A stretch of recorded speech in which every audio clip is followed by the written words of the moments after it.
ഏലയ്ക്ക് വില 2850 രൂപയിലെത്തിയത് 5 വർഷങ്ങൾക്ക് ശേഷമാണ്. ഒരു മാസത്തിനുള്ളിൽ 600 രൂപയാണ് വർദ്ധിച്ചത്. നിലവിൽ 1 കിലോ ഏലക്കയുടെ വില 2700 മുതൽ 2850 രൂപ വരെയാണ്. കഴിഞ്ഞ മാസം ഈ സമയത്ത് കിലോയ്ക്ക് 1950 രൂപ മുതൽ 2150 രൂപ വരെയായിരുന്നു ഏലക്ക വില.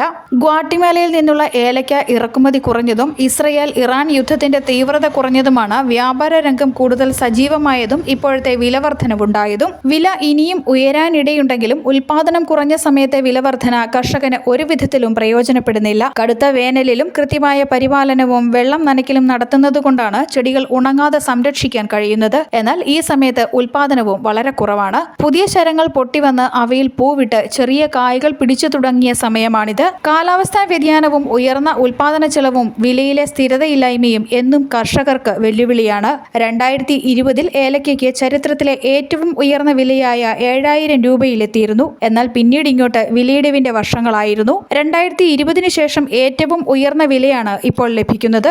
ഏലത്തിന് താങ്ങുവില നിശ്ചയിച്ച് വിലയിലെ അനിശ്ചിതത്വം ഒഴിവാക്കുന്നതിന് സ്പൈസസ് ബോർഡും സംസ്ഥാന സർക്കാരും നടപടി സ്വീകരിക്കണമെന്ന കർഷകരുടെ ആവശ്യം കാലം ഇത്രയായിട്ടും ഇനിയും തീരുമാനമാകാത്ത സമസ്യയാണ്.